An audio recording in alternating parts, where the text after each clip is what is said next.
Hi guys, this is Mrs. Michek, and I'm going to be talking to you today about the inheritance of blood type.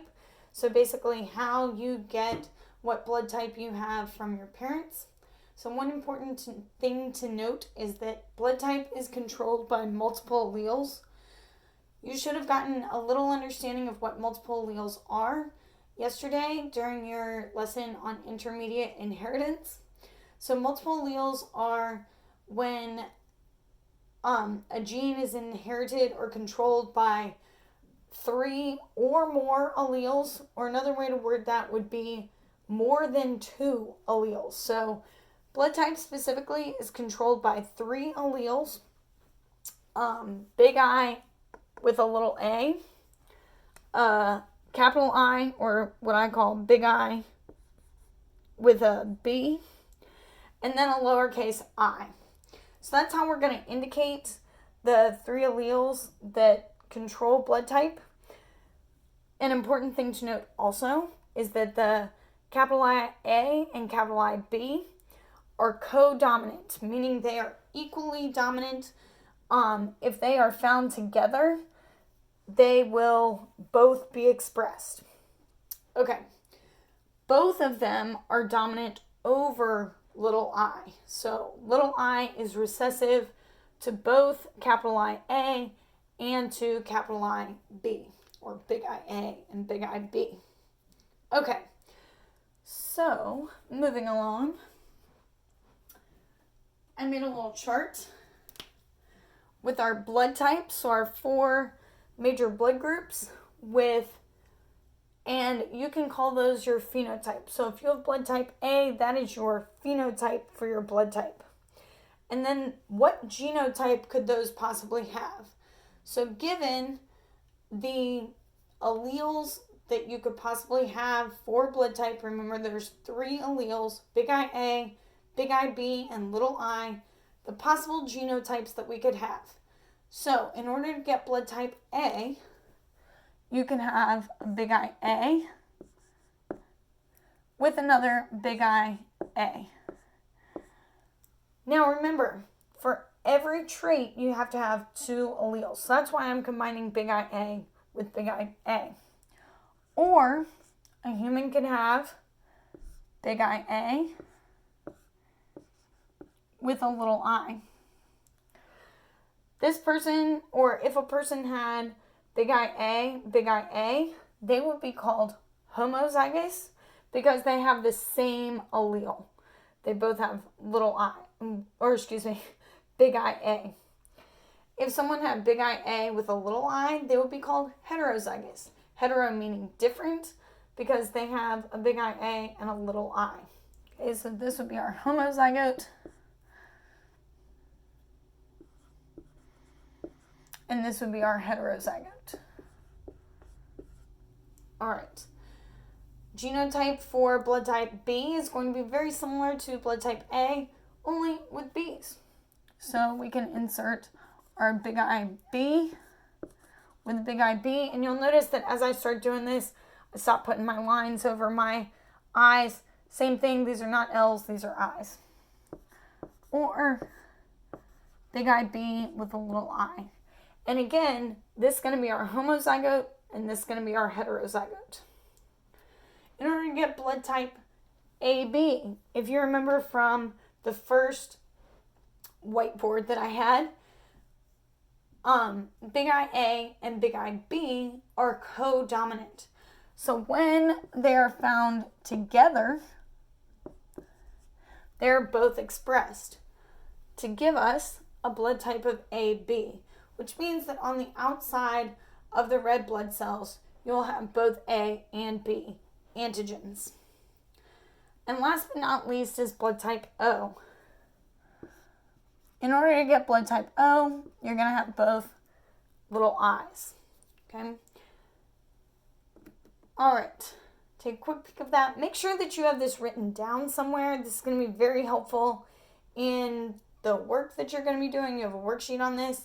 But also just in general, making sure that you know all of the possible genotypes and what phenotypes or blood types that they go to. Remember, phenotype is physical, so this would be the physical expression of blood type that you get, whereas this is your actual genes that are coding for these blood types.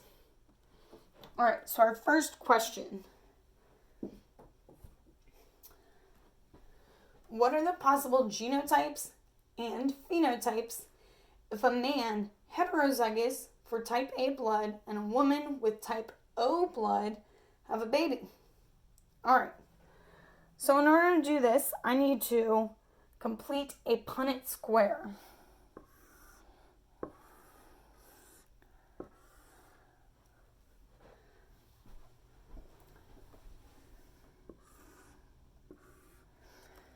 All right, so my problem says a man is heterozygous for type A.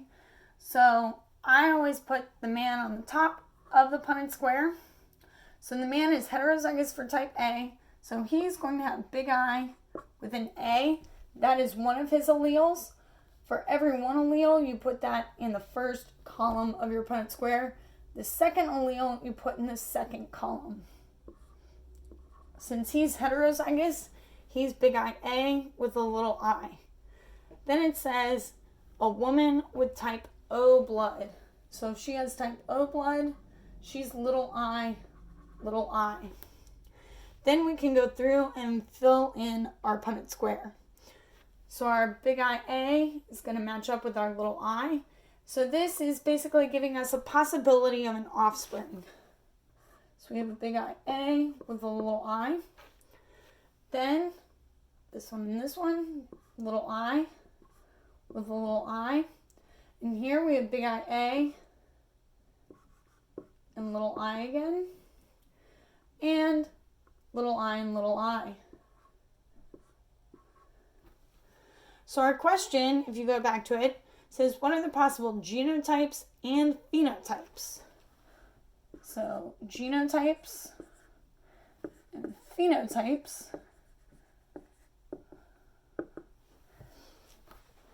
So if I look at my Punnett square for possible genotypes, I have two possible genotypes in the offspring. I have big I A and little I, or I have little I and little I. Some questions might ask you for the genotypic ratio, meaning how many big I A's, big I A, little I's to how many little I, little I's. And to do that, you would count them up. How many of these to how many of these? Well, that's a 2-to-2 ratio. But 2 can be divided by 2 equally. So we would get a 1-to-1 ratio. All right. Phenotype, we can do the same thing. Go through. Now remember, a phenotype is basically asking us for what blood type the offspring can possibly have. This one, we have blood type A. Okay. I'm going to write blood A. This one has blood O. This one has A again, so I'm not going to write that one down again. If you're doing a ratio, you might count it and say, okay, well, there's 2 of them. And here we have blood type O again. And again, if you're doing a ratio, you might count and say, all right, there's 2. And then you might say, okay, well, 2-to-2 again reduces to a 1-to-1 ratio of 1 for every 1 possible offspring with blood type A, you can have 1 possible offspring with blood type O. All right, and one more question. A man with blood type AB and a woman with type A blood are told their new baby has type O blood. Is this possible, or did the hospital make a mistake? Oh my gosh. Okay, so again, in order to figure out the answer to this question, we're going to do a Punnett square. So here's my lovely Punnett square. So the man has type AB blood. So from our chart at the beginning, I know that in order for him to have AB blood, I should fill in the rest of my Punnett square first. his first allele is going to be big I A. His second allele is going to be big I B. Now the female, it says a woman with type A blood. Well, it doesn't tell me if she's hetero or homozygous. So I have to kind of make some inferences here. It tells me that their new baby has type O blood.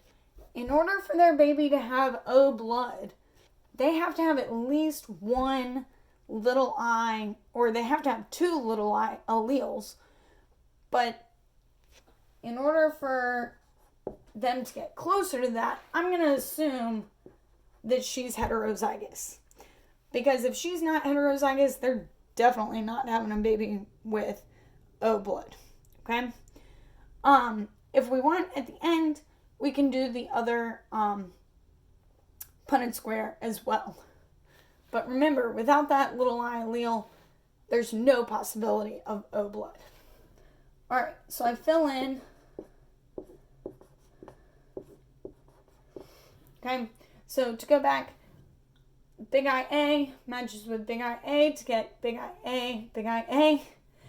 I'm going to have a big IA with big IB here. The reason that I put it in that order is generally you go in alphabetical order.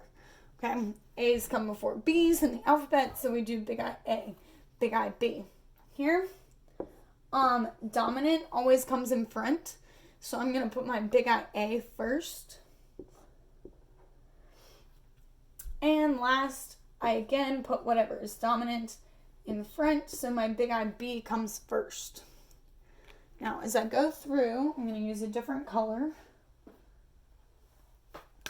Okay. In terms of blood type, if I have a big IA and a big IA, this would be type A. If I have big IA and big IB, this would be type AB. If I have big IA and little I, I'm closer to having type O, but not quite there. This is still type A. If I have big IB and little I, again, I'm closer. I've got one allele, but this is not type O. So did the hospital make a mistake? Yes. Okay. Okay, so I told you that in the beginning, or close to the beginning when we were doing this problem, that we were not told what if the woman was hetero or homozygous. If you want, just for kicks, to fill in this woman with as a homozygote, you can do that.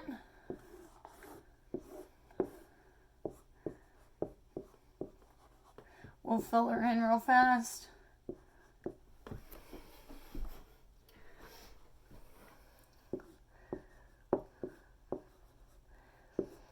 Okay, but notice, as I'm filling this in, I don't even have little eyes over here.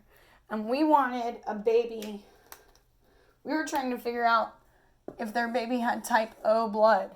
And in order to get type O blood, we have to have two little eyes. And if she is big IA, there's no possibility of that. We're not even as close as we were on the last one. All right. So, I hope that has been helpful, and email me if you have questions.